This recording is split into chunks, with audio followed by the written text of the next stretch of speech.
Check, check. Check, check.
This hearing will come to order.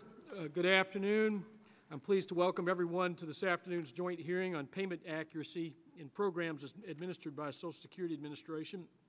As with past subcommittee oversight hearings on Medicare fraud and refundable tax credits, today's hearing is aimed at better understanding improper payments in Social Security programs and how taxpayer dollars might be better protected.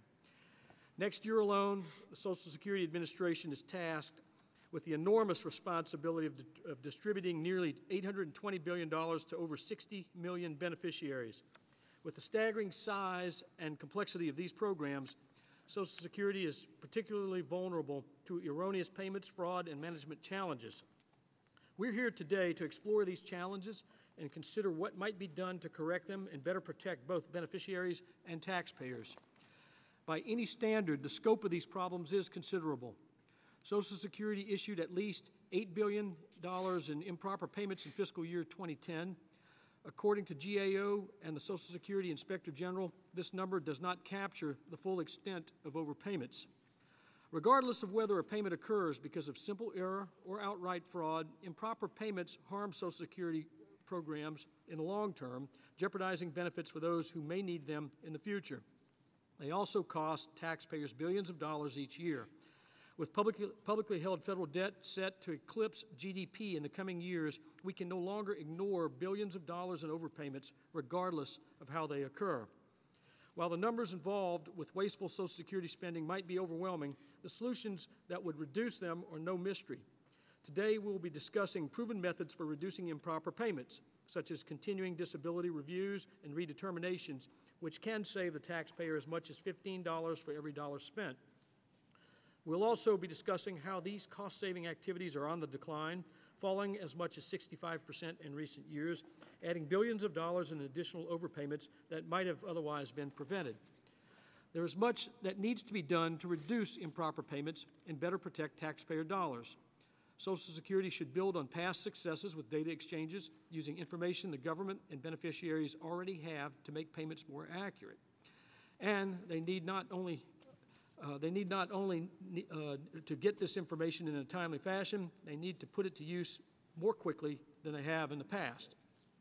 Too often, the agency is not responsive to beneficiaries.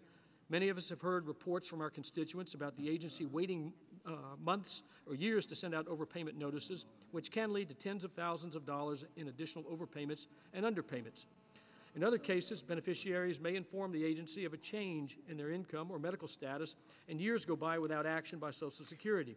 This has to change. I look forward to hearing from the witnesses today about how these problems may occur and what might be done to prevent them. With these programs, like others, every dollar spent on an improper payment is a dollar that does not go to a legitimate beneficiary, and each one further weakens the program. And with Social Security programs, the program heading towards insolvency, the time when we could just kick this can down the road is past, if there ever was one at all. As the Ways and Means subcommittees on oversight and Social Security, we have an obligation to Social Security beneficiaries and taxpayers to understand the size of the problem and what might be done to improve it. I hope today's hearing will cast new light on these issues, and I thank our guests for joining us for this important discussion.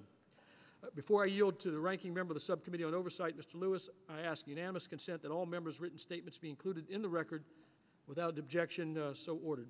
And now I yield to Mr. Lewis, the ranking member of the Oversight Subcommittee. I thank the chairman for holding this hearing today. We both agree that improper payments should not happen. However, we disagree on how to fix the problem. I believe that we need to fund the agency. Republican budget cut harm beneficiary, harm taxpayers, and harm the Social Security Trust Fund. We will see this clearly today.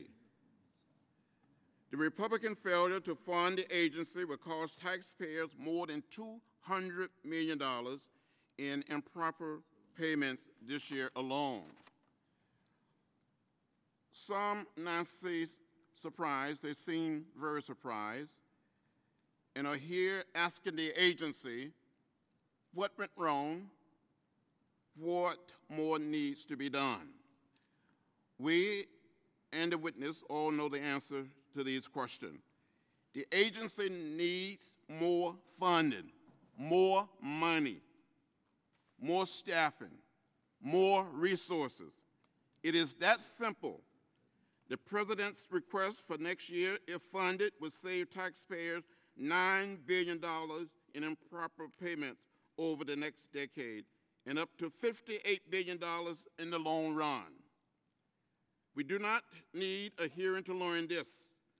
Therefore, I believe there must be something more. Why are we having this hearing? I, again, and I have said at each hearing we have held, that I'm troubled. I remain concerned by the path of this committee.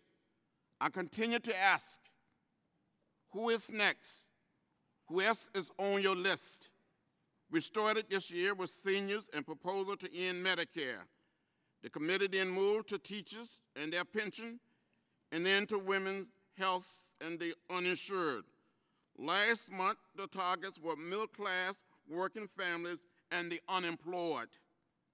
Now we have come back to the seniors and added severely disabled adults and severely disabled children in very poor families.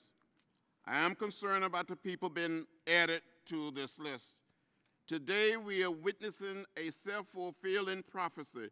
Republican budget cuts are being used to put the Social Security Administration in a very bad light. The truth is that the agency overpayment rate is extremely low. This agency provides vital payment to over 60 million Americans and families. 1 out of 4 households depend on these programs, including my friend, your neighbor, and the grandparents who live up the street. I ask that we all are mindful not to cast the American in a bad light. I want to thank each and every one of the witnesses for being here today. Also thank the employees of the Social Security Administration for their dedication and for their hard and good work each and every day. Mr. Chairman, with that, I want to thank you, and I yield back my time. I thank the gentleman. I now yield to Mr. Johnson, the chairman of the Oversight Subcommittee. Thank you. Welcome, you guys. The American people have been told by the trustees for Social Security and Medicare that these programs are headed toward insolvency. So when they hear Social Security is owed billions due to wrongful payments, Americans want, need, and deserve answers.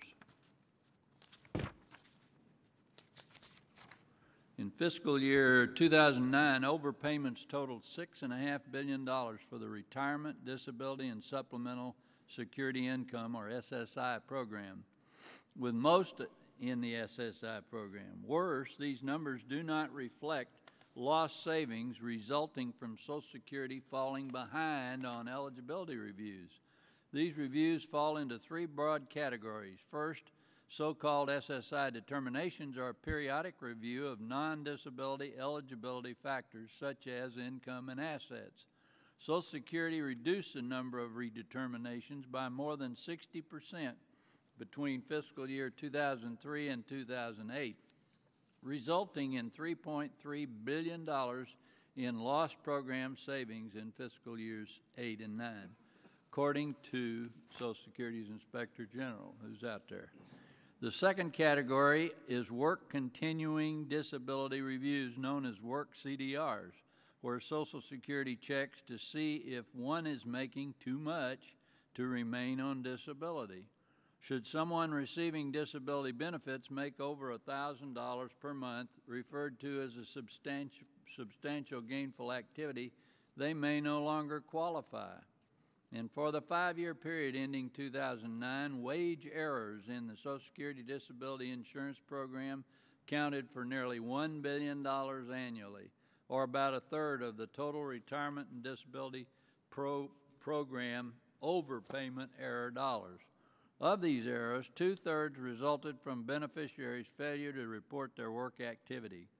The other third were associated with Social Security's failure to timely complete a work CDR after they were told by beneficiaries that they had returned to work. As a result, it can take months or years before Social Security sends a notice demanding repayment of sometimes tens of thousands of dollars of accrued overpayments. That's kind of crazy. As we will hear today, if Social Security had better data matching capability and completed more reviews of earnings sooner, payment errors could be resolved more quickly or never happen in the first place. Lastly, Social Security has fallen behind reviewing the medical status of those receiving disability benefits. Fiscal year 2010, Social Security had a backlog of 1.5 million medical CDRs. When these reviews aren't done on time, people who no longer qualify will continue to receive benefits that they don't deserve. Also, these reviews not only provide savings to Social Security, they also provide savings to Medicare and Medicaid. In fact, here's how much we stand to save if they're done on time. For every dollar invested in a medical CDR, $12 in savings is returned to these programs. The return on each dollar invested in a work CDR is $15. Reviewing the asset and income levels of SSI recipients returns $7 for each dollar spent. In the name of fiscal responsibility, that's time and money well spent. However, these savings won't be achieved if Social Security isn't committed, as it should be, to protecting taxpayer dollars. Recently, the President and the Congress were able to reach a bipartisan agreement on this year's funding for Social Security's operations. I hope as we seek to achieve a similar bipartisan result, we will also work together to ensure that Social Security does all it can to fight waste, fraud, and abuse. The American taxpayers who foot the bill deserve nothing less. Our witnesses today include those on the front lines of case processing, who represent managers of the state disability termination services and managers of the local Social Security offices. We will also hear from the Social Security Inspector General about important work they do in their special investigative units fighting fraud. We do need answers, and I'm counting on all our witnesses to help provide them. Thank you, Mr. Chairman. I thank the gentleman. Mr. Becerra. Mr. Chairman, thank you for holding this hearing. Social Security is a sacred compact between Americans of all generations. It ensures that millions of retirees, disabled workers, and children can live a life of dignity. This year, 155 million workers will contribute more than $690 billion in taxes to Social Security, and nearly 56 million Americans will collect their earned Social Security benefits. Social Security has never once failed to pay earned benefits on time and in full, even through 13 recessions, including the Bush recession we're recently going through. That's a track record that most would die for, and it's the reason Social Security has the support and trust of the American people. Some of my colleagues have suggested that Americans' hard-earned tax contributions to Social Security are not real, and that Social Security is broke. That suggests a fundamental misunderstanding and misrepresentation of Social Security. The U.S. Treasury bonds in Social Security's trust fund are real, and the trust fund is $2.7 trillion strong. Yet some insist on misleading the public about it to support their proposals to cut guaranteed benefits and take trillions of dollars out of the trust fund for private accounts. I dare anyone, Mr. Chairman, who is willing to take this challenge to find a better all-in-one retirement, disability, and life insurance plan in the private marketplace that could match Social Security. The most immediate dangers to Social Security are the reckless cuts to its operating budget that put at risk its ability to deliver earned benefits on time and in the right amount. Mr. Chairman, we need to hold an oversight hearing on Social Security's budget. It is long overdue. The nearly $1 billion cut to Social Security's already lean but efficient operating budget cuts into the bone. Social Security's costs of operation are already less than 1% of its total budget. Today's hearing topic, preventing improper payments to safeguard the Social Security Trust Fund, is important. But my colleagues seem to be ignoring the elephant in the room. You get what you pay for. And the current budget driven by Republicans in the House does not fully pay for the Social Security Administration's efforts to prevent errors. The Social Security Administration already has a very low overpayment rate, 0.3% for Social Security and about 8% for the more complex SSI program. In 2009, SSA saved $12.50 for every dollar it invested in continuing disability reviews, which prevent payments to people who are no longer eligible for benefits. Social Security's actuary has estimated that if we simply funded the program over the next 4 years, as the Social Security Administration has proposed, the American taxpayer in Social Security would save $58 billion. But the Republican budget for fiscal year 2011 froze Social Security's funding for program integrity.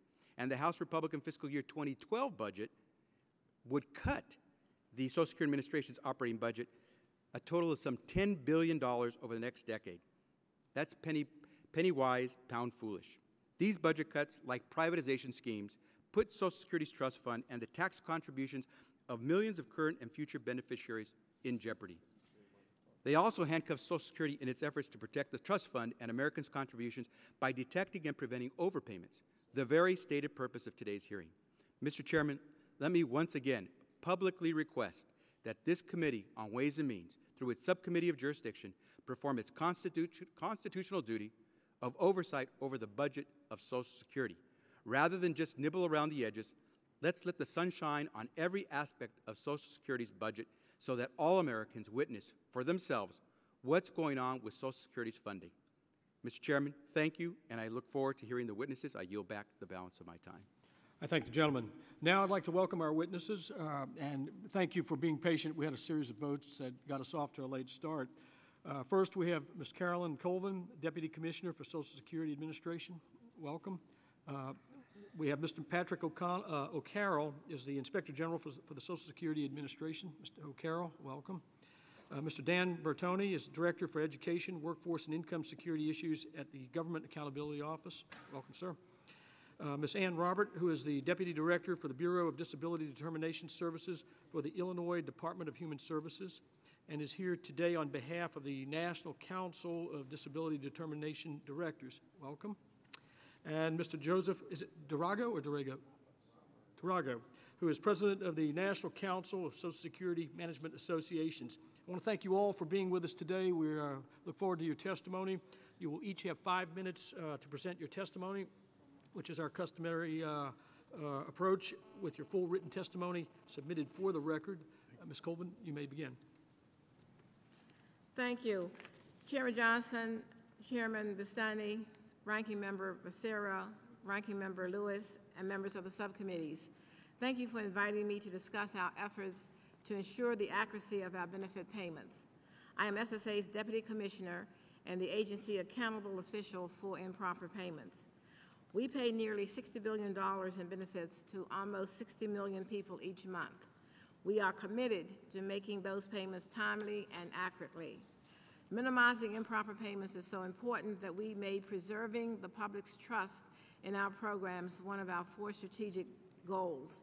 We have worked hard to improve our payment accuracy, but we cannot maintain our recent success without adequate resources that will allow us to do the work for which we are responsible.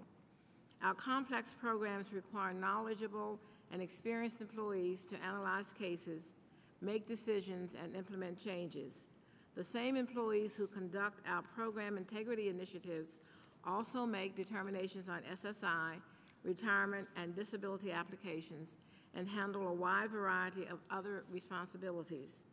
Our employees are our best defense against improper payments, and all of the efforts I discussed today depend on having an adequate number of well-trained staff to keep up with our work, which has surged in the last few years and continues to increase.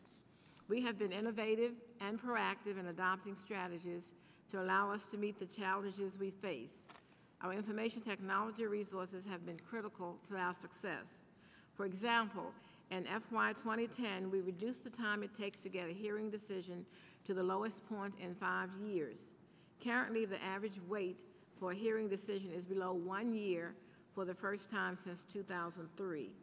We kept pending initial disability claims significantly below our goal and achieved the lowest average speed of answer and busy rates on our 800 number since we began keeping the statistics nearly a decade ago. We increased the accuracy of our SSI payments in FY 2009 and FY 2010. We continue to increase online claims with nearly 40% of retirement claims and about 31% of disability claims currently filed online through our highly regarded internet site. I'm happy to report that in FY 2010, 99.6% of our OASDI payments were free of overpayments. The Supplemental Security Income, or SSI, program is more complex, and our overpayment accuracy rate for the program reflects that complexity. Still, with the increase in SSI redeterminations, we have improved. In FY 2008, our SSI overpayment accuracy rate was 89.7%. In FY 2009, we raised it to 91.6%. And we continue this positive trend in FY 2010 by increasing it to 93.3%, the highest it has been since 2005. Our most valuable tools to maintain the integrity of our programs are continuing disability reviews, or CDRs, and SSI redeterminations. We estimate that every dollar invested in CDRs yields at least $10 in lifetime program savings, including savings accruing to Medicare and Medicaid.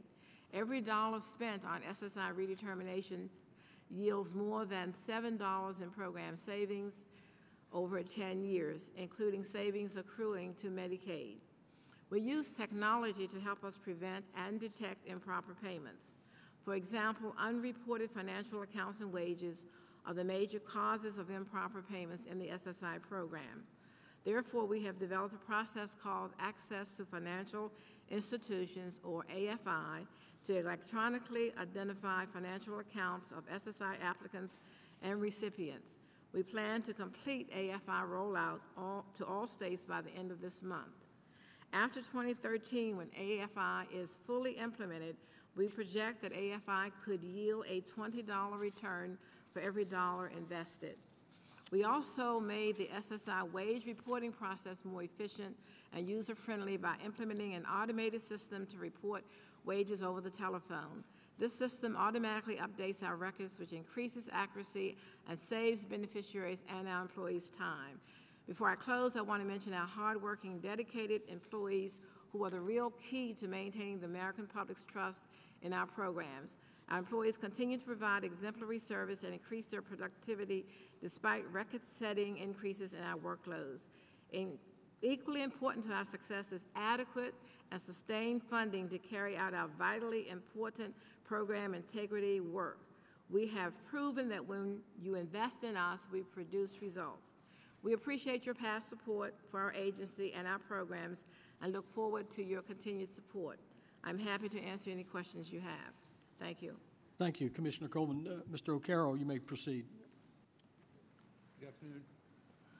Good afternoon, Chairman Bustani, Chairman Johnson, Ranking Member Lewis, Ranking Member Becerra, and members of both subcommittees. Thank you for the invitation to testify today.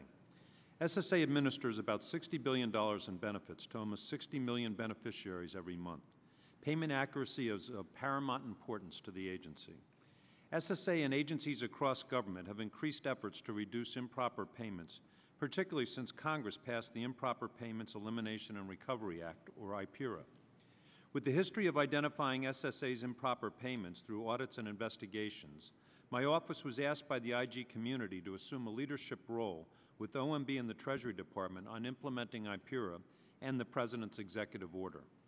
For fiscal year 2009, SSA estimated improper payments totaling $8 billion.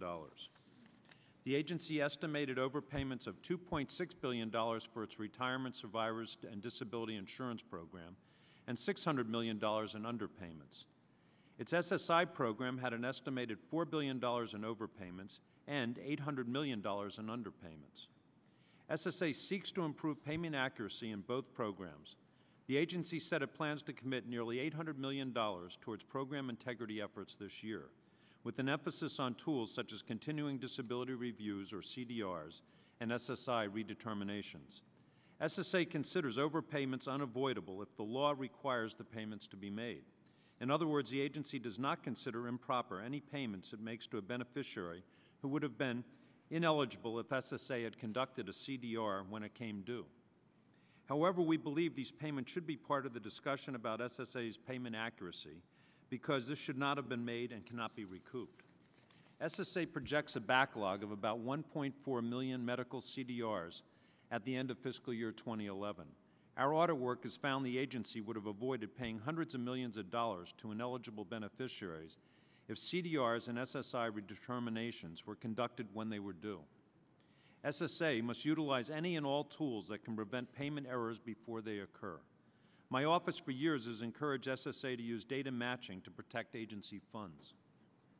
To reduce SSI overpayments, OIG recommended that SSA obtain beneficiaries' bank account information and access other private databases rather than rely on self-reporting. In recent years, SSA implemented the Access to Financial Institutions project, which allows the agency to check an applicant or recipient's bank account to verify resources. We have also made other data matching recommendations to SSA involving potential matches of beneficiary information to marital status, workers' compensation, and vehicle ownership records. We are also pursuing an exemption from the Computer Matching and Privacy Protection Act to facilitate the OIG's work in this area. Our support for stewardship activities has never wavered. IPERA allows an IG to use a percentage of money collected from recoveries of audits of the IG's agency. Unfortunately, SSA has determined that benefit overpayments from its trust funds in the SSI program are not covered under IPERA. The provision only applies to audits of SSA's administrative budget, which represents only 1% of the total budget. Therefore, we continue to pursue the establishment of a self-supporting fund for integrity initiatives such as our Cooperative Disability Investigations program and CDRs and redeterminations. In conclusion, SSA has made strides to comply with the request to report its improper payments, identify causes, and allocate resources to prevent future errors. We encourage the agency to commit to stewardship activities to prevent improper and unnecessary payments. My office will continue to work with your subcommittees and SSA in these and future efforts to improve payment accuracy in SSA's benefit programs. Thank you again for the invitation to testify today, and I'll be happy to answer questions. Thank you, Mr. O'Carroll. Mr. Bertoni, you may proceed. Mr. Chairman, ranking members, members of the subcommittees, good afternoon. I'm pleased to discuss our work on overpayments in SSA's disability insurance program, which paid over $120 billion in benefits last year. The program has grown substantially in recent years and is poised for further growth as the baby boom generation ages and places additional strain on the DI Trust Fund. Thus, it's important that SSA maintain a robust process to detect and recover program overpayments. My testimony summarizes our ongoing work and focuses on the extent to which SSA makes and ultimately recovers work-related overpayments and program policies and vulnerabilities that may contribute to overpayments. In summary, DI program overpayment detections grew from about $860 million in 2001 to about $1.4 million last year. Our review and SSA's own estimates suggest that most overpayments are due to unreported earnings that exceed program limits. If beneficiaries return to work and did not notify SSA, overpayments can accrue. And in 49 of 60 randomly selected cases we reviewed, there was no indication that beneficiaries had reported work and earnings as required. While SSA recovered over $800 million in overpayments last year, repayment by beneficiaries can take decades, and total outstanding debt carried on SSA's books currently exceeds $5 billion. Despite its policy to request full repayment within 36 months, SSA lacks agency-wide performance goals for timely debt recovery and does not require supervisory review and approval of repayment plans exceeding 3 years. Our case file review showed that such plans frequently exceeded 20 years, with one plan extending over 200 years to recover a $27,000 overpayment. We also found that for repayment plans extending beyond 2049, SSA's tracking system does not reflect the total balance due the agency, and as the years pass, this underreporting will likely become more significant. Work continuing disability reviews, or work CDRs, are a primary tool for SSA to identify work activity and earnings. However, it relies on IRS earnings data that can be more than a year old when received and matched against SSA's roles, allowing overpayments to accrue for extended periods. Managers and staff at all 4 processing centers cited aged data as a major obstacle to limiting the occurrence and size of overpayments. Moreover, in the cases we reviewed, earnings data was already between 6 and 26 months old when received by SSA.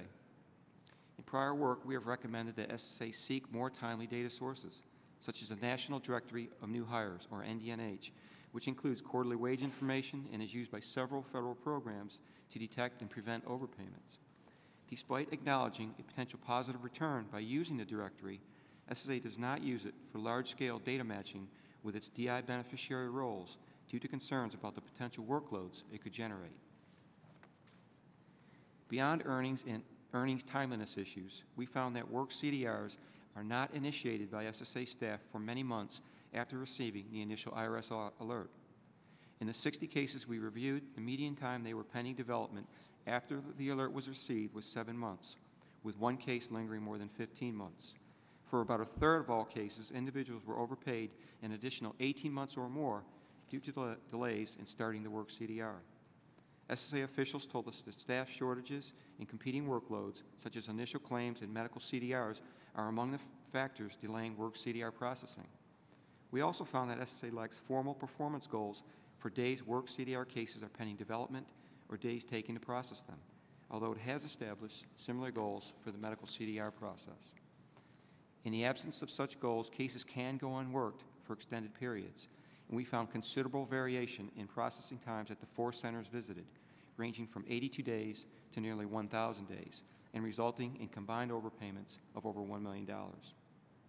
Within the last year, SSA has begun to better track work CDR completions, prioritize IRS alerts with a greater likelihood of larger overpayments, and improve processing center procedures for initiating and completing CDRs.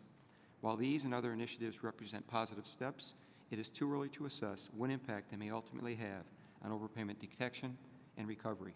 Mr. Chairman, this concludes my statement. I'm happy to answer any questions that you or other members of the committees may receive. Thank you, Mr. Bertoni. Ms. Robert, you may proceed. Chairman Bastoni, Chairman Johnson, Ranking Member Lewis, Ranking Member Becerra.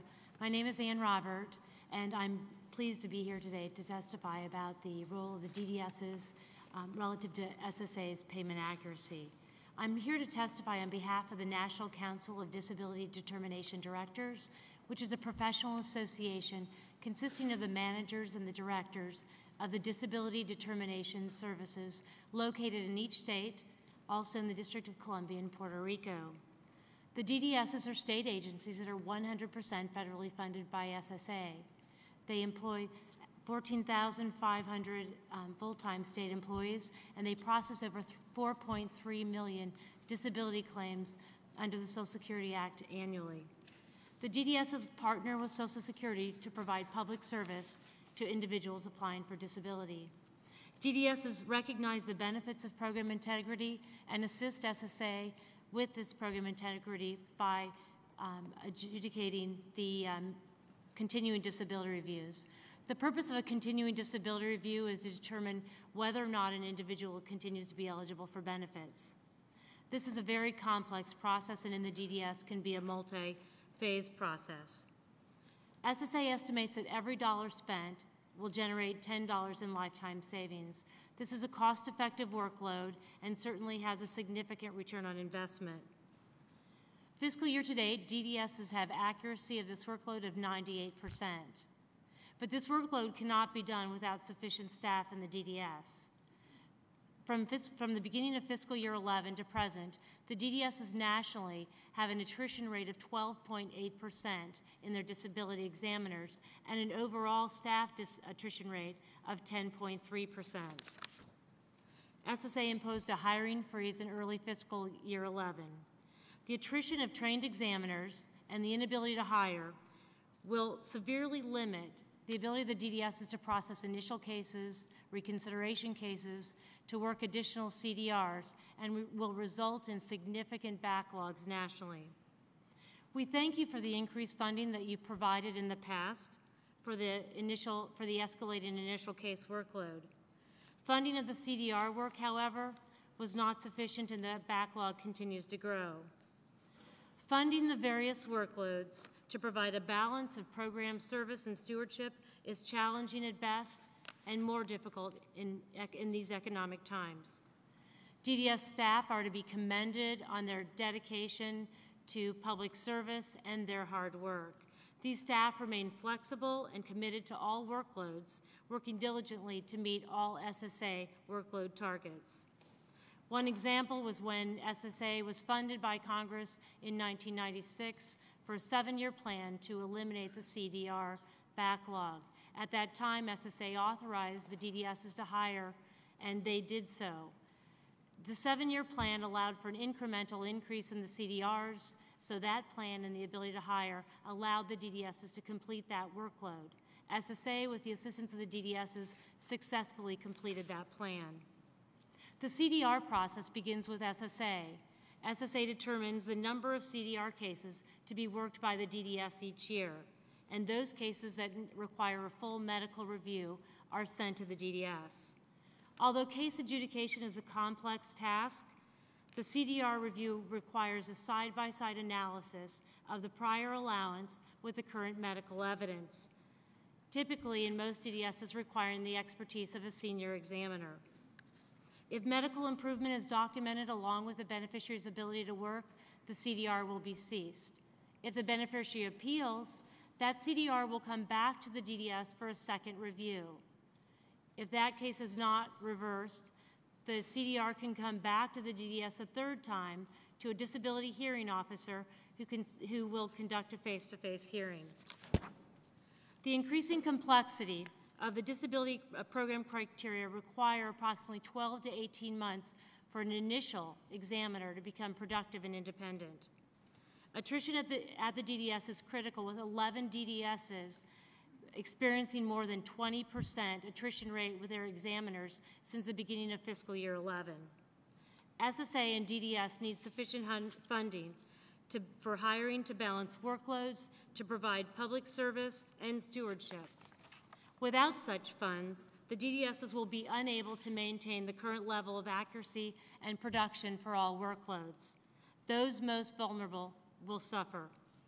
DDSs recognize Commissioner Astrew for his leadership during these unprecedented times, and CEEE commits to work with SSA on a plan that can accomplish all those workloads. Thank you again for the opportunity to present testimony, and I would be happy to answer any questions. Thank you, Ms. Robert. Mr. Durago, you may proceed. Chairman Bustani and Johnson, ranking members Lewis and Becerra, and members of the subcommittees.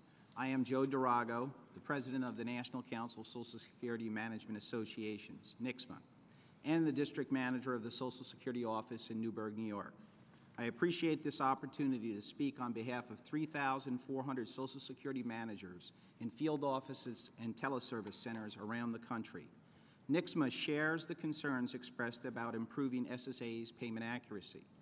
It is fitting that this hearing is held on Flag Day, a symbol of our country's vigilance and perseverance. Social Security has persevered as the safety net of America for 76 years. We ask that Congress be vigilant about ensuring that this great program remains strong to address its stewardship responsibilities and maintain service levels vital to millions of Americans. Appropriations for SSA are an excellent investment and return on taxpayer dollars.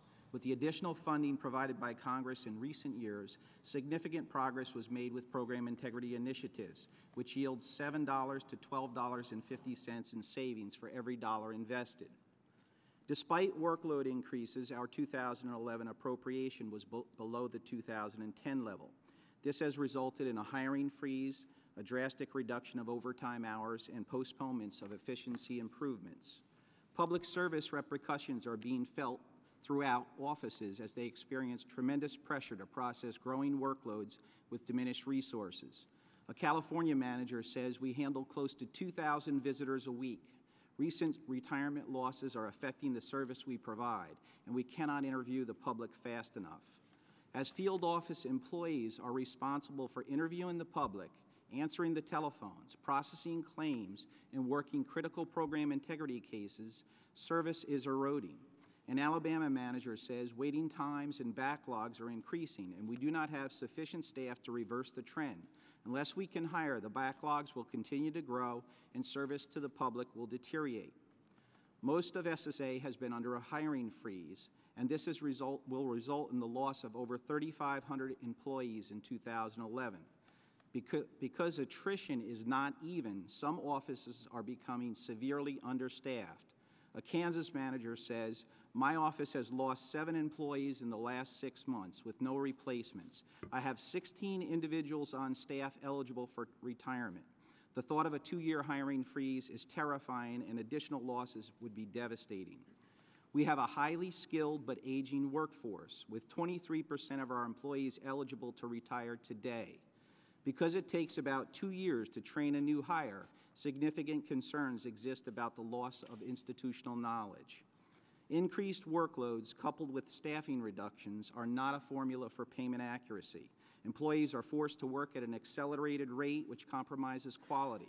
There is little time for training, mentoring, and quality reviews, which translates to payment errors. NICSMA supports investments to ensure accurate payments, but SSA's capacity is directly impacted by its funding levels. Fewer SSI redeterminations and medical CDRs were completed from 2006 to 2008 due to inadequate funding. Increased appropriations in 2009 and 2010 allowed us to process substantially more program integrity workloads, yielding about $6 billion in savings each year. Program integrity activities included in the 2012 budget request would yield over $9 billion in savings by completing 2.6 million SSI redeterminations and 592,000 medical CDRs. We sincerely appreciate your interest in the vital services Social Security provides, and we certainly recognize the difficult budget environment. However, Social Security touches the lives of nearly every American family, and sufficient resources are necessary. NICSMA respectfully requests your support of full funding of the President's 2012 SSA budget on behalf of our agency and the American public that we serve. We also request your support for dedicated funding to improve payment accuracy. This will allow SSA to process its core workloads, accomplish program integrity initiative, and save taxpayer dollars. Thank you for the opportunity to testify at this hearing and for consideration of our recommendations. Thank you, Mr. Durago. Now we'll proceed with questions, and I'll begin. Mr. O'Carroll, in your testimony, you said, this was in your written testimony, federal agencies reported $125 billion in improper payments during fiscal year 2010 alone. And just to put that number in perspective, that's $4,000 every second, nearly $15 million every hour. And the Office of Inspector General has estimated that Social Security overpaid $8 billion in fiscal year 2009. But this number does not include a host of other overpayments. Can you provide more detail on these other overpayments to give us a better sense of the scale of this problem? Yes, Chairman. What we're using is that SSA is figuring about a 3.2% overpayment rate, and that's with what are called, which are overpayments that are unavoidable is what they're saying, avoidable and unavoidable. What we're saying is you've got to consider both the avoidable ones and the unavoidable. And unavoidable ones are saying is that if they don't do a CDR because of the time limit on doing it, that amount of money keeps building, as is the backlog on the CDRs right now. And we're saying that what will happen is that if you start including that amount, it'll bring it up from 3.2% up to as high as 5.2% in the overpayments. And that's when you're taking a look at where you have to make payments at a certain time, when a check goes out on a month and then we find out, or the SSA finds out later that the person was deceased and that amount of money went out. We're feeling whether it was by law that it went out or by, accident went out, it's still money that's out there that has to be recouped. Thank you. And at the end of the fiscal year 2010, Social Security was owed over $15 billion because of past benefit overpayments. How does this relate to the agency's reporting of $8 billion in improper payments, and how old is most of that debt? Mr. O'Carroll, do you want to start with that? Yeah, I'll take the first at it, is that what happens is SSA every year is between an inability to collect debt, will write it off, and that's a big portion of that one there is the written off debt that happens pretty much every year, and that's cumulative on it. And what we're saying there is that when you take the written off debt plus the debt that we found in terms of the overpayment and you're adding it together, that's where you're getting up into the double digits in terms of the overpayments on it. Ms. Colvin, would you comment on that? By law, I'm sorry. By law, there are some situations where we do not consider a payment an overpayment. For instance, if someone appeals a decision during the time that they're waiting for that decision to be resolved, they may be accumulating an overpayment if that appeal is found in our favor versus the beneficiaries. So that amount of money that would have accumulated would not be considered an overpayment under the law. However, we still would be notifying the individual of the overpayment, and we would make collection attempts. There are also other situations where if we apply the retirement earnings test and we anticipate that an individual will be earning a certain amount of money and therefore their benefit is based on that amount. And then at the end of the year, we find that the person made more money than we anticipated. So part of that might have been an overpayment. Again, by law, that's not considered to be an improper payment, but we do attempt to make the collection. Now, I understand what the law says. What we're trying to get at is the magnitude of the problem given the, the situation with solvency issues going forward with Social Security, and that's why I'm directing the question along those lines. Of the outstanding debt, how much does Social Security write off each year?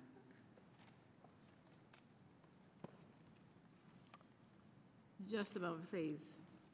The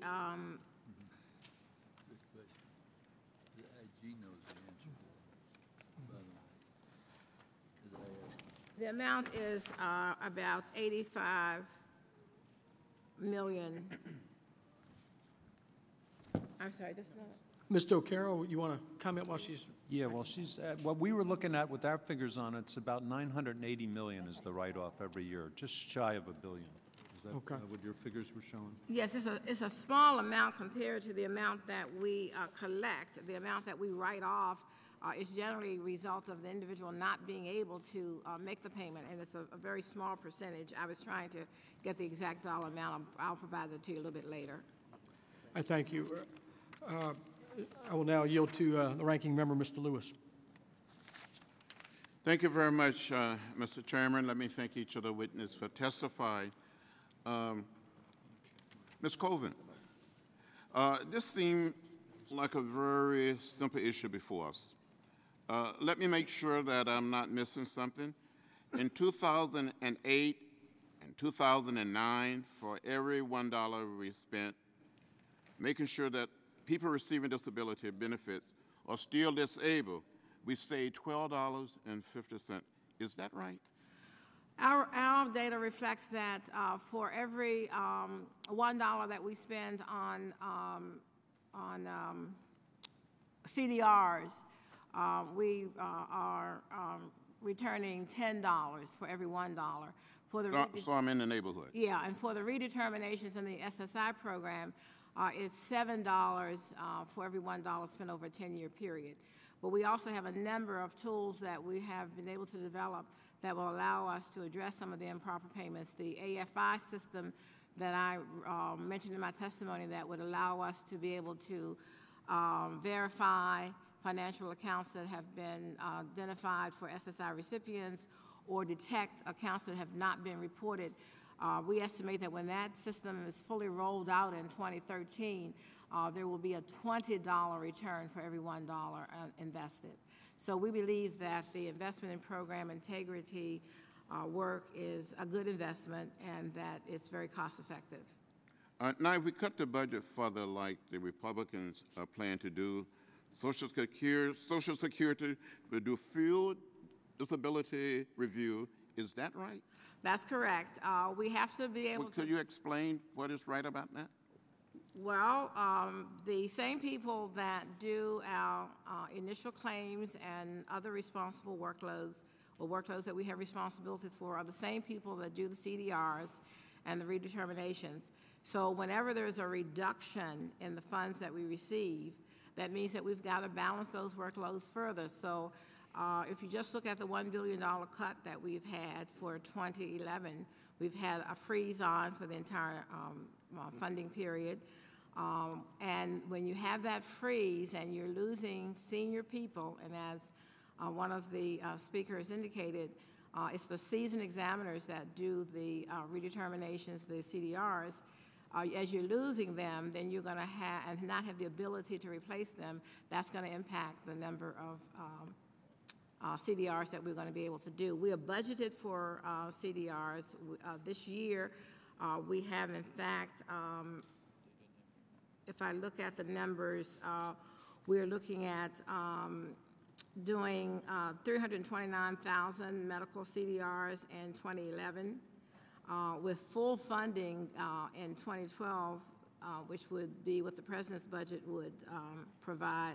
We would look to do 592,000 medical CDRs. So we'd be able to do more with more funding, just as we did the 329,000 medical CDRs that we will be doing in 2011. If we get less funds, that means we will do less than that amount.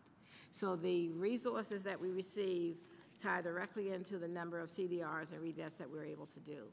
So if I understand this correctly, cutting the budget would mean more payment would be made to people who should not receive them.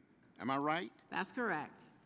Well, this all seems very simple to me. If you do not want improper payment, do not cut the budget. Am I missing something?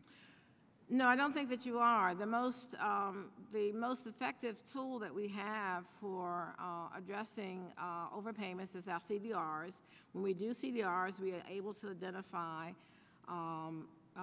incorrect payments. As was mentioned before, the largest or the major contributing factor to overpayments and CDRs are unreported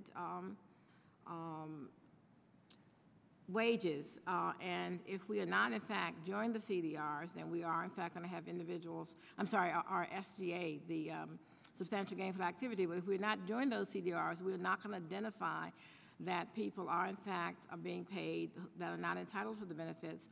Or if we do the medical CDRs, if we don't do those, we're not going to identify that the people who now are able to return to work because of their disability would allow them to do substantial gainful activity. So we're going to have people on the rolls who should not be on the rolls. It has been demonstrated that the more redeaths we do, the higher our accuracy rate is. The more CDRs that we do, the fewer improper payments we have. Well, Ms. Culver, Republican budget cuts harm beneficiary. There's 10 million of people who depend on your agency and a million more waiting for benefits. Who are these people? In your experience, are they honest people? What type of disability do these people have? Who are the programs designed to help? I think you know that our programs are very complex. We find that these are people who may not have reported their earnings because it's a very difficult program to understand, and they may in fact not have reported it timely. There are other situations where the timing. Ms. Colvin, the gentleman's time's up. If you could wrap up your answer on this. I would say that these are not fraudulent cases. These are improper payments, and there's a difference between fraud and improper payments. Yeah, thank you. Thank you, Mr. Chairman. Thank you. I thank the gentleman. The Chair now recognizes the Chairman of the Social Security Committee Subcommittee, Mr. Johnson. Thank you. Thank you, Mr. Chairman. Mr. O'Carroll, and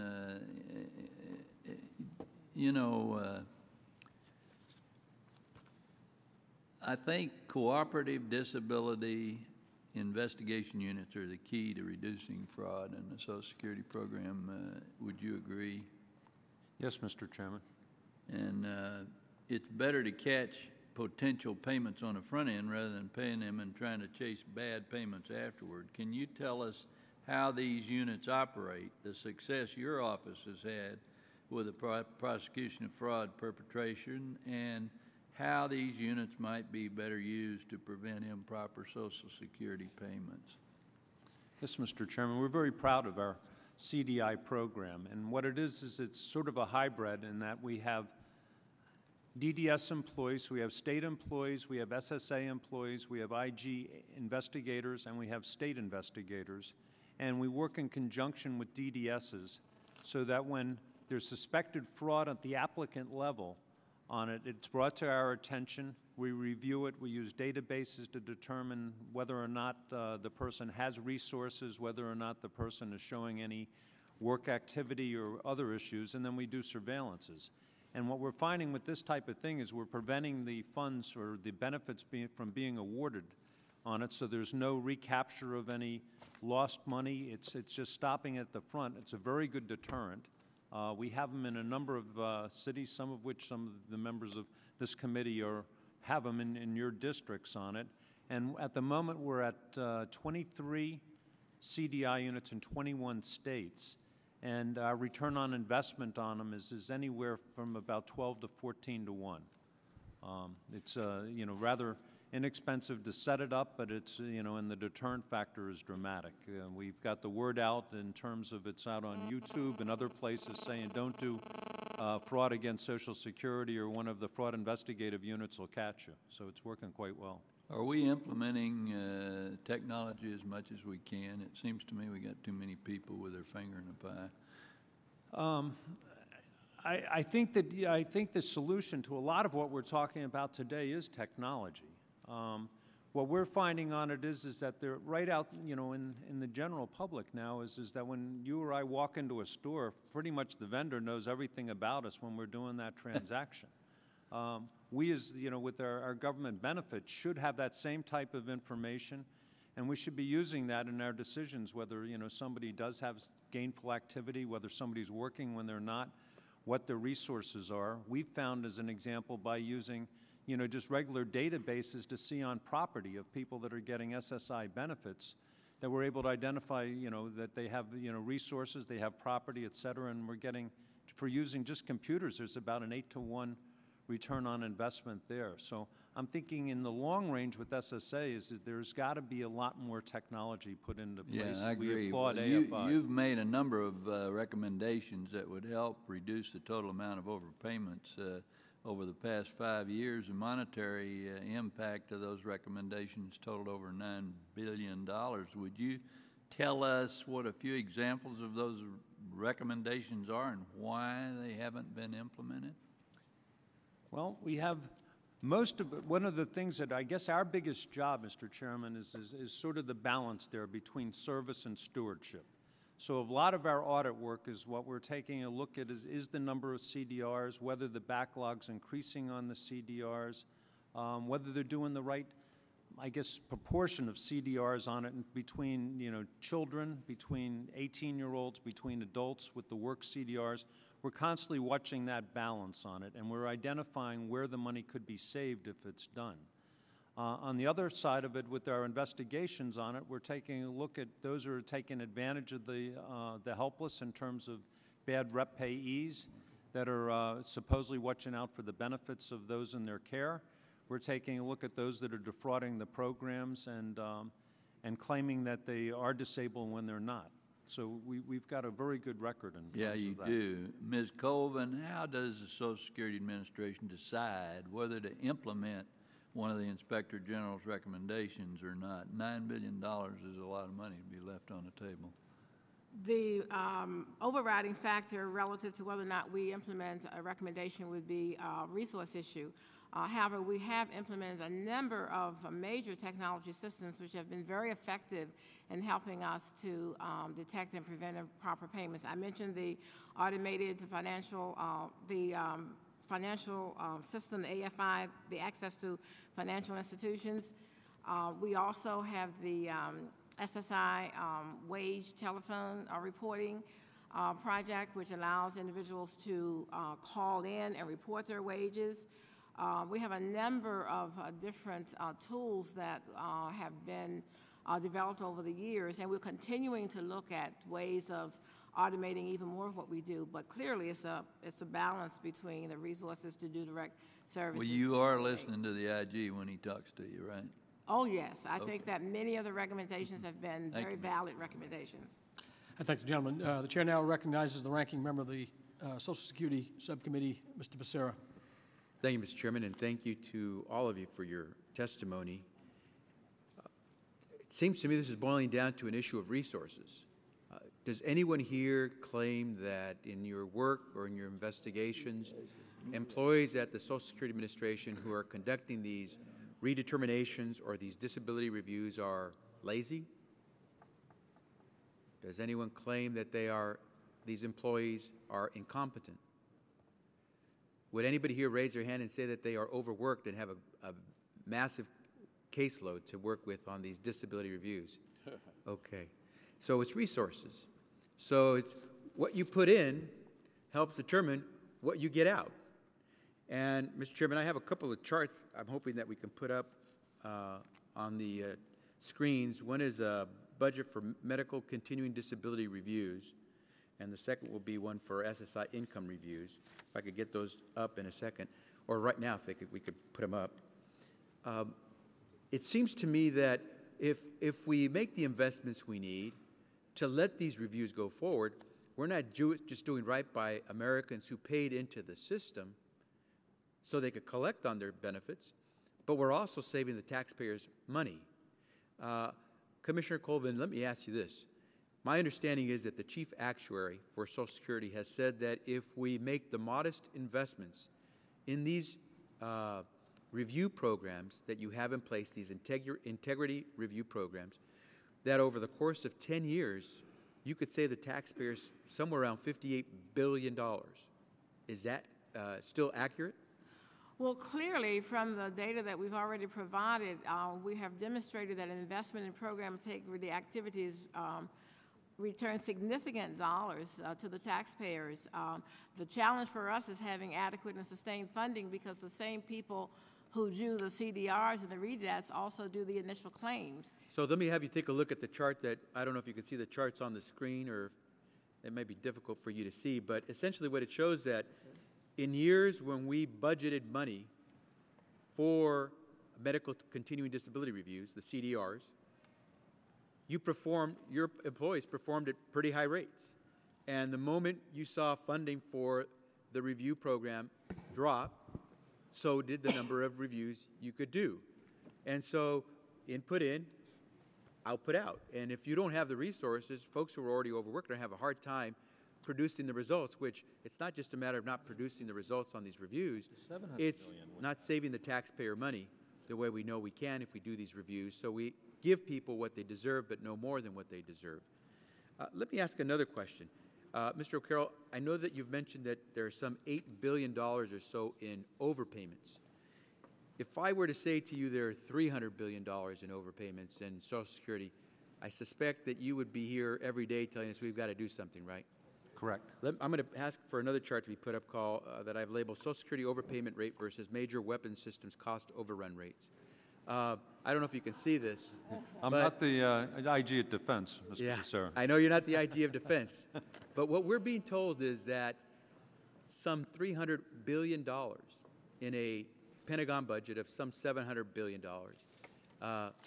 is being spent on cost overruns in programs that have been over the years costing us far more than we have had to, or than we thought we'd have to spend. Now, if you take a look to the far left of that chart, you see the overpayments from the Social Security Administration. There are retirement and survivor benefits portion and the Social Security disability portion. And to the right, you see Army, Navy, and Air Force and their cost overruns. Now, again, you're not the IG for DOD, but I would think that if we're going to spend this much time trying to help you figure out what we can do to reduce the overpayments in Social Security, that we would want to spend some time taking a look at DOD when we see the massive amount in cost overruns that we see daily at Department of Defense. Probably the best way to answer that, Mr. Becerra, is that when we're taking a look at the overpayments in government, and when you're looking at defense, you're looking at all the other departments, quite frankly, we do reach that level at SSA that it is of concern on it, and that's why we're paying so much attention to the improper payments. I think everyone agrees that we should be doing that, but I hope that what we do is go after the big fish and not just after the little fish, because if we recall, most of these programs that we're talking about under Social Security are for folks who are elderly or are disabled. Mr. Chairman, the final point I'll make is this. We heard that if you invest $1 in these program integrity initiatives with SSA, you save $12.50. If I were to ask you how much money would you have today if you invested $1 today at the very beginning of Google's public offering, how much would you have? The answer would be $5. So if you think Google's a good bet, so is investing in SSA's program integrity initiatives. I yield back, Mr. Chairman. I thank the gentleman, and certainly we have no jurisdiction over defense spending, but I hope the appropriate committee is doing oversight, vigorous oversight, as these subcommittees are doing. So I thank the gentleman. The chair now recognizes Mr. Buchanan for questions. Yeah, I'd like to thank the chairman for convening these hearings, and I'd like to thank all of our witnesses for being here today. I represent one of the most heavy senior districts. We have 300,000 seniors 55 and older and 200,000 65 and older. So this is an extremely important issue to my constituents. And I know that's a big issue. We want to do all we can to eliminate waste, fraud, and abuse so that we can focus on eliminating backlogs in the system. This is a general question for the witnesses. Anybody would like to respond? Is there a particular region in the United States with unusual high rate of fraud and abuse? And if there is, or if you've identified a certain region or two, what are we doing about targeting fraud in that general region? And Mrs. Colvin, do you have? I don't believe that I can answer that question relative to a specific region. I'd be happy to research that and provide an answer for the record. Mr. O'Carroll? Yes, sir. We have one of the largest fraud or anti-fraud hotlines in government, and we get, about 150,000 calls a year in relation to fraud. We monitor it very carefully. We look at trend analysis on it. We're constantly watching what areas are coming up with the fraud on it. But it's not an easy answer in terms of saying that, any one area has it or doesn't have it. It's a lot of the demographics in terms of the priority of crime by the U.S. Attorney's Office on prosecutions, et cetera. But I think we've got a fairly good handle on where the fraud is against SSA. We have as many resources as we have in the Office of the Inspector General to be out there, and we're constantly going to the SSA offices, meeting with them, asking for trends in their area, giving them advice on anti-fraud initiatives. So I got to say, I can't. Part of the reason I asked the question is for example, in Florida with Medicare, Miami and Dade County, for example, seems to be much higher than the balance of the state, is my understanding. Someone mentioned to me. So, Mr. Bertoni, do you have any comments on that? On an engagement-specific basis, we may identify areas that look to be areas where there's more fraud, waste, or abuse. But again, it's not fraud until somebody has there's been a conviction. From time to time, depending on the job we're doing, though, we may go down to certain areas where there are high concentrations of individuals in a particular program. We do spend a considerable amount of time in Florida, in Texas, in New York, in California. But that's not specifically because we're chasing fraud and abuse, but it's where much of the use is. Mr. Roberts, do you have anything to add to that? Any thoughts on that, about certain parts of the country is more challenging than others in terms of fraud and abuse? We don't have any information on that. I think Mr. O'Carroll mentioned earlier the CDI units.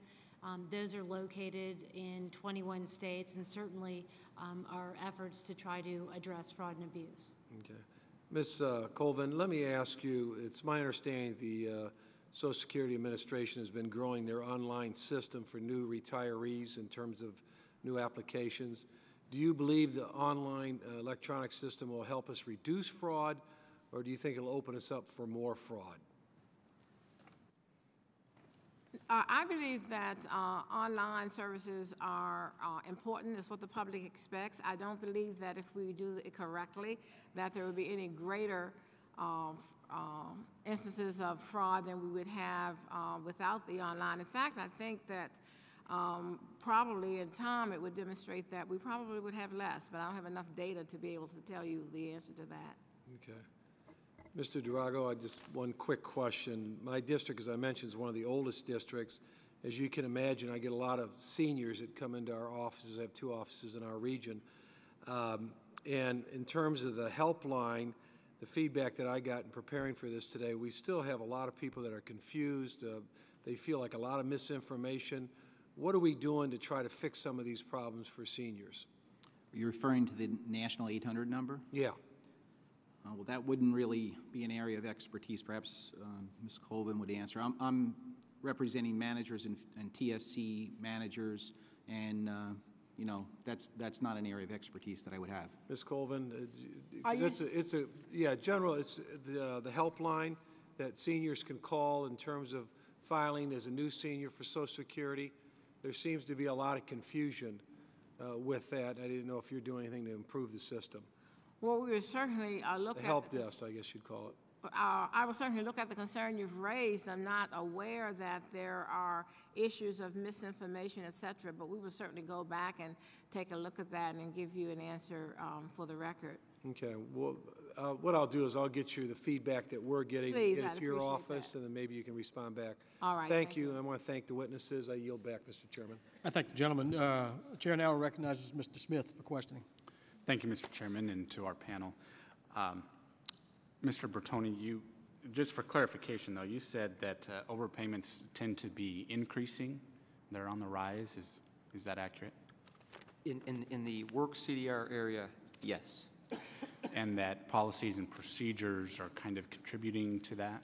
Is that accurate? That's correct. Essentially, our view is that not only are there internal management and operational issues that could be addressed with the agency, but certainly the feeds in, the data that the agency is relying on to do these work CDRs, the IRS wage match is coming in already, could be up to 2 years old. So they're basically working with overpayment situations that are fairly extended. And to the extent that they're not working the claims once they land in the agency, that additional time also is factored into the overpayment periods. At the end of the day, individuals could get a letter, indicating they have a $30,000 overpayment, which is unfair to them, and certainly unfair to the taxpayer should this debt ultimately be written off. Right. And so, in a general view, did you estimate in terms of what might be innocent or innocent mistake, and what may not be?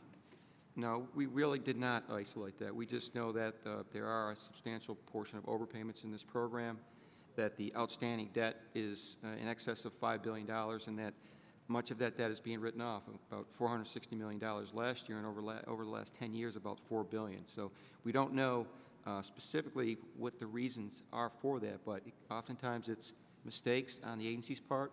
Individuals don't understand the reporting requirements, and or employers are just simply not reporting timely. There's a myriad of reasons. Mr. O'Carroll, could you elaborate perhaps on that? Yes, Mr. Smith. What we're finding with the work CDRs, in most cases, is that it's identified that the person is working. It has to be, the CDR has to be done to determine whether or not their gainful activity exceeds what the benefit is. And what we found, which kind of goes with the chart that was thrown up there, is that when there's a lot of attention thrown towards doing the CDRs on it, it reduces the backlog, and it'll keep current in terms of taking a look at when a report comes in, so you're not running into the 1- and 2-year backlogs that Mr. Bertoni's talking about. So what we're saying is that right now SSA is doing a good job on the work CDRs that they're doing, but they're still not doing enough CDRs to reduce the backlog. So the incoming number of work reports are not being addressed on a regular basis. So almost, although as I said, they're doing a much better job than they did in the past, they almost have to do twice as many work CDRs now to start biting into the backlog, dropping the backlog down, so that type of debt that's out there continuing to earn, with earnings going on it and increasing, can be whittled down. Does that answer your question? Thank you. Ms. Colvin? I would just like to say that the whole area around work and substantial gainful activity is very complex, and many of the recipients do not understand those rules. The cases are also very difficult to work. We have a number of legislative proposals that are contained in the President's 2012 budget, which are designed to address some of those problems. One is the work incentive simplification pilot that I know the Commissioner has talked to a number of you about, which would simplify the rules around work, which we think would substantially reduce the number of overpayments due to work. There are also a number of proposals that relate to data sharing, being able to share data with states and local jurisdictions and private insurers who handle workmen's compensation, so that we can properly do the offsets that often result in errors, as well as other data sharing around other government pensions where we would have to do an offset. So we think the program is just very complex, and that if it were simplified, and so we do urge you to support those proposals that are contained in the President's budget. But as Mr. Carroll had said, the more we can do CDRs, including work CDRs, the less overpayments we have, because we catch them early and we're then able to address them. Okay, thank you. I yield back. I thank the gentleman. The chair now recognizes Dr. McDermott. Thank you, Mr. Chairman. We seem to have another example here of the difference between the Democrats and the Republicans. As most of you know, there are 43 million people living in poverty in this country, and in the programs we're talking about here, Social Security, disability, we've got 10.2 million people, and we've got 9.1 in Social Security. These are people at the bottom of the economic ladder. They're there because they don't have anything else. They've either been disabled at work and they're getting something, or they don't even qualify for Social Security, and so they're getting SSI. And it strikes me that what we have here is a perfect example of what happened at Katrina. Now, Democrats believe that the government is supposed to solve a problem, and that you work to keep trying to make it work better, and that ultimately when a problem comes, like Katrina, you go out and you get in your FEMA and you drive down and you fix it. But the Republicans don't believe that the government's job is to fix this kind of stuff. They don't believe in a social safety net. They basically believe these people ought to get by on their own or somehow go out and find themselves a job or whatever. They've never met most of the kinds of folks who are here. I've worked with these people in my professional life before I came here. And when you get in the FEMA car run by Republicans, you get what you got in New Orleans. This country looked like a third world country. It looked about 2 inches above Haiti in our response to that hurricane. Now, this is exactly the same thing. When Clinton came in, there was additional money put in and for more CDRs, and the level of waste and fraud and abuse went down. And as soon as Mr. Bush came in, they whacked off that additional money and the numbers started going up. That's exactly what the chart that Mr. Becerra put before us showed. And then Mr. Obama came in, and we put more money in, and the numbers started going down. And now we have the Ryan Ruin budget, and the numbers are going to go up because they're pulling money out of the CDRs. If you're dealing with 20 million people who are living under the poverty level and are supposed to report monthly if their income went up or down $25. And if they're up $5 over the limit, they're ineligible for a payment. Now, these are widows. These are the injured, severely disabled who can't go to work.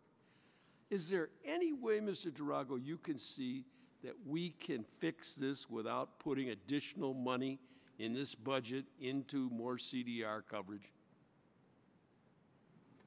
Well, I really feel it is a resource issue in terms of the amount of work we're able to accomplish in program integrity initiatives like the medical CDRs and the work CDRs. It's a product of having the staff in the offices in order to do it. You know, right now with the staffing losses, we're seeing potential loss of 3,500 people in the agency. So our offices are extremely overextended, and there's little time to address these workloads. So we do the best we can with what we have, but when it gets to payment accuracy, it does come down to resources. People need to be trained properly. They need to be mentored for our new hires that come into the offices so they can do the work accurately. They need the time to do the work. So, you know. How long does it train? How long does it take for somebody to become truly competent in evaluating these disability files that are 2 and 3 inches thick? Well, in terms of the field office level, and I can't respond in terms of the DDS, but in terms of field offices and getting a claims representative to the point where they're competent, they come in and go through an initial 4-month training period where it's 40 hours a week just dedicated to learning the job. There's no graduate course in Social Security Administration. People have to be trained for 40 hours a week for 4 months. After that, they come out of the training pool, they know the basics to handle simple routine applications, not complex things like the program integrity workload. So they get mentored. There's a proficiency process in the agency in terms of bringing them up to speed, and it probably takes about 2 years for a claims representative to be skilled and knowledgeable to handle these kind of things. What is the program the President put in his budget for the work incentive program that you're talking about? It will allow us to simplify the process so that the reporting requirements will not be as rigid, and individuals would not be automatically removed because they had some earnings. So we think that the simpler the program is, the easier it will be for the beneficiaries to understand what they need to do. And I do want to emphasize that when we have money for CDRs, our accuracy rate and particularly SSI redeterminations, the accuracy rate goes up. There's a chart that the staff has that shows that there is a direct correlation between the number of redeterminations that are done and the accuracy rate. And so as we've had to cut back on doing CDRs and redeterminations because of our budget losses, our accuracy rates are going to go down. And whenever we have a reduction in our funds, we're looking at not only reducing direct services with people walking in the front door, but we're also looking at reducing program integrity work. Thank you. Gentleman's time's expired. Mr. Marchant? Thank you, Mr. Chairman. In recent newspaper articles, Wall Street Journal, for instance, has focused on some administrative courts that are approving 95, 96, 97% of all disability applicants for disability insurance. And there are some areas in Puerto Rico that the recipients are a disproportionate percentage of those that apply. Do you find, Mr. O'Carroll, do you find any correlation between areas where there's a very high rate of approval of disputed cases and fraud follow-up? Wow, Mr. Marchant, that's, I got to tell you, we're bedeviled by the recent publicity that's come out on Puerto Rico. We've been watching approval rates. We've been watching the number of people coming on in Puerto Rico for a while, but we really didn't address it sufficiently. So right now we're working very closely with SSA, and we're taking a look at the quality performance of what's going on in terms of the people coming onto the rolls there.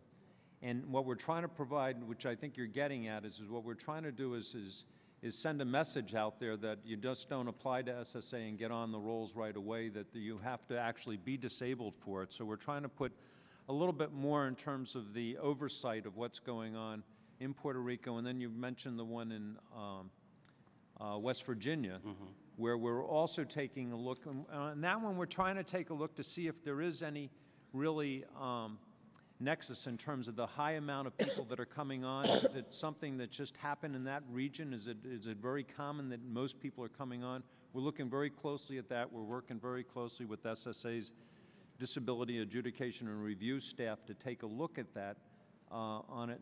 So I guess what I got to say right now, we're working very hard on it. We have a presence here. We're doing criminal investigations in Puerto Rico and West Virginia. And we've got a lot of resources on it, but I don't have any real answer for you on it. I got to assure you that we're looking across the country to see if there are spikes like that, though. My constituents are regularly, when they watch TV, they're regularly given the opportunity to call a number of an attorney that can assist them in getting on disability. And as far as widows, it looks like it's not the widows that are participating in fraud. It's the people that are claiming to be disabled and that are not disabled. In fact, it looks like the claims are 10 times the amount of fraud among the group that are claiming to be disabled. And my constituents are beginning to make the connection between $1 stolen from the Social Security Administration is $1 stolen from their future security of their pension. And they're beginning to make these correlations. So the public is behind you. I would urge you to keep up the good work. Is there a way in a disability case where you have an attorney involved, and you, in many instances, there are $10,000. It's not uncommon for a case to have a cash award of $10,000 or $12,000, $14,000, and when many times there's $3,000, $4,000, $5,000 of that goes to the attorney. If you later find out that that was a fraudulent case, then you try to make a recovery. Do you have recourse against just the recipient and applicant, or do you have recourse against the attorney as well? We have recourse against them in terms of what we use as one of our tools is civil monetary penalties. So if you lie to Social Security and we can show that you lied and it's not criminal, we can go after you civilly, usually at $5,000 per false statement on it. So we've been using that. I got to assure you that our biggest issue on this thing, as is yours, is to make sure that the right people get the right amount of money and those that are defrauding Social Security get caught. And what we're trying to find is any systemic issue where, as an example, some facilitator is trying to get people on by using false evidence or false information or boilerplate information. We're looking into that, and we've made arrests in the past, and we'll make more in the future on it. Because what we are trying to do is to save that $1 of government money for everybody in the future. Thank you. I thank the gentleman. Mr. Paulson, you recognized. Thank you, Mr. Chairman. And I want to go back and focus a little bit of a discussion or attention regarding matching databases in order to determine the accuracy of SSA's determinations of SSI recipients' real property resources. And Ms. Colvin and Mr. O'Carroll, I think you can comment on this. There are many factors that affect a supplemental security income recipient's eligibility for the program, including their ownership of real property. In one study, I know the Inspector General estimated that about 300,000 recipients were paid more than $2.2 billion that they might not have been entitled to because of unreported real property. Is this information, real property ownership, is it not readily available to Social Security? And if not, why not? I'm sorry. Information is available relative to real estate or real property ownership, and we are right now in the process of looking at what's necessary to begin to do that data matching. And we believe that the return on investment there would be positive. Mr. O'Carroll, can you follow up on that? Yes, Mr. Paulson. As we did in that audit on it, as you noticed, SSA does have in field offices access to databases where they can check for resources such as the property on it. And what we're trying to do, and what the purpose of our report was, is to prioritize that so that that when a person's coming on, the next step is done to take a look to see if there are other resources out there. One of the things that we're trying to look at right now is to give a plug to what we're looking at is we're trying to get some financial intelligence, and we're using that ourselves in our taking a look at trying to identify fraud against Social Security. We're going out, we're going to all the different vendors that are out there on the market with the different types of information so that we can be taking a look at, as for example, when people are coming to SSA to see if the website that they're using and the address that they're using has been known for fraud in the past. We're looking at a lot of that stuff, and we're going to try to be using those best practices that we're coming up with our financial intelligence on it to be sharing with SSA so that they can be using that to see if they're being defrauded with people with resources that aren't telling them about it. And those best practices, when you pass them on or you expect to pass them on and you get that financial intelligence, does it become a resource issue for the department, to undergo utilizing that information? Well, what we're hoping to do is to see if there's going to be cost savings out of it. And the other one that I never mentioned before is that with dollars that are saved through our accounting efforts and different things under the Improper Payment Act, in some agencies that's going back to the agency to be using towards other anti-fraud initiatives. And what we're hoping to, well, unfortunately with SSA is since most of the money's from the trust fund, we're not seeing access to any of that, and that might be something that could be changed with the Improper Payments Act so that we could get some of the audited money back to use for more financial intelligence like this. Ms. Colvin, let me do a follow-up too, because I know there's another study that was done back just a couple of years ago with the Inspector General, but in order to receive SSI payments, a recipient can't be out of the country for more than a certain number of days, right? It's like 30 consecutive days. And one study, I think, found that something like $250 million or $250 million in benefits went overseas, right? So the people were out longer than they were supposed to. How does the agency track whether beneficiaries are actually here in the United States or they've actually gone abroad? That's a very complex area that we are delving into now to determine what type of special data sharing we can, data matching agreements we can enter into to be able to address that issue. In most situations, they're supposed to identify that every 30 days, if they're out of the country, they have to be back in the country. That's an area that certainly has some risk, and so we'll be constantly looking at what data is out there that we can match to be able to ensure where those individuals are. We have to be very careful about targeting individuals just because they are out of the country, but we think there are some ways to begin to look at that and address it a little bit more. So, Ms. Colvin, so do you feel that you're working for like on a data sharing arrangement, for instance, with Homeland Security, for instance, to actually make some progress on this area right now? Is that something? I don't know if what we're doing with Homeland Security specifically, but I will tell you that we have about 1,500 data sharing agreements. We're always looking at additional records that we might be able to match with. You asked if that's a resource issue. To some degree it is, but we think that the return on investment would be sufficient, that we'd want to pursue those kinds of things where we see it's of value to the agency.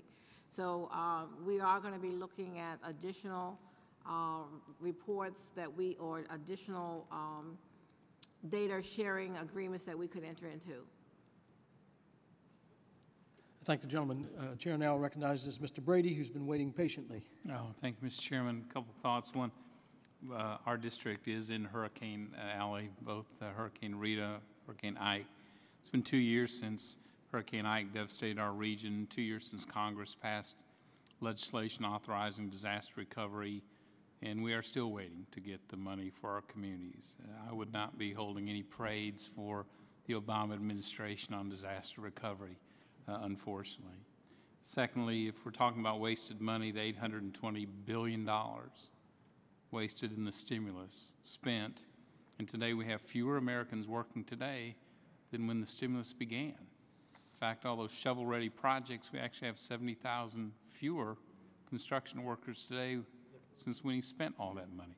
There is plenty of waste and fraud and abuse throughout this whole government system, and we shouldn't hesitate to go after every dollar of it, which leads to another point. I was interested in Mr. Becerra's chart, but I did note 2003 to 2008, there was $0 dedicated to medical continuing disability reviews, yet during several of those years, 3 of them, they perform more reviews than they do today.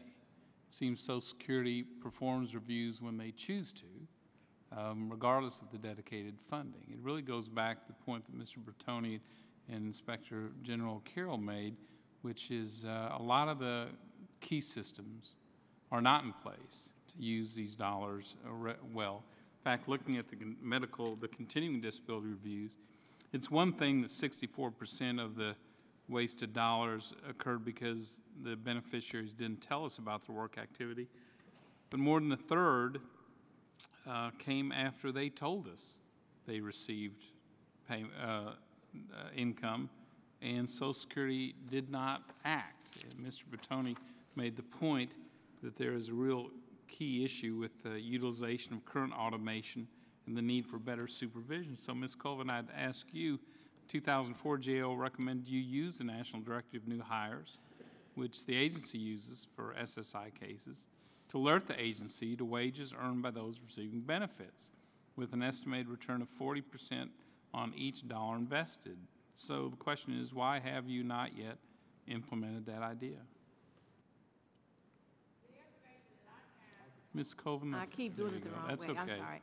The information that I have is that we, in fact, did do a study in 2010 relative to new hires, and as you correctly indicate, we do use it for SSI, but we have found it to be less effective for Title II. We find that the information comes in quarterly. We need to have it monthly. There has been an analysis done on that, and so we have not found that utilization of the new hire data will provide the type of return that you have. I'd be happy to provide you with what our review and analysis has determined. Thank you. But just so I heard you right, 6 years after the GAO recommended you use this national directory, you did, rather than implement it, you did a study last year and decided that theoretically it might not work, but you never implemented it to see that it does? We use the new hire data for SSI. We Right. do not use it for Title II. Right, even though that was recommended 2004. Well, I believe that the agency's analysis of that differed from the analysis that was provided by the Office of the Inspector General. Yeah, 6 years after the recommendation was made and no actual implementation occurred. I would also ask you this, the amount of days it takes SSA to process the earnings and overpayments is not acceptable by anyone, particularly when the individual self-reports. They've told us they get the money. GAO contends that you have no agency-wide performance goals and you lack good supervisory controls. So why should Congress appropriate more funds for work CDRs when you're lacking basic management controls? The money that Congress appropriates are for the medical CDR specifically, and we have always, to my understanding, been able to do the number of medical CDRs for which we are budgeted. As I mentioned before, work CDRs are very complex. Normally, we have had some challenges in that area. I'd be the first to admit, as the accountable official for improper payments, that's an area that I'm looking at. But we very recently have given directions that we'd like to see that those work CDRs are done within 30 days of the time that the individual reports that they are returning to work.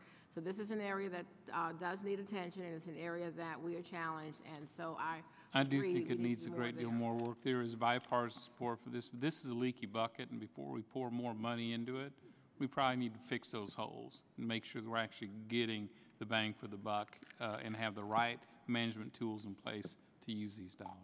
I yield back. I thank the gentleman. I want to thank all of our witnesses for being here today and for your testimony, and please be advised that members may have some written questions that they will submit to you. Those questions and answers would be part of this hearing record. Again, thank you for being here, and this hearing is now adjourned.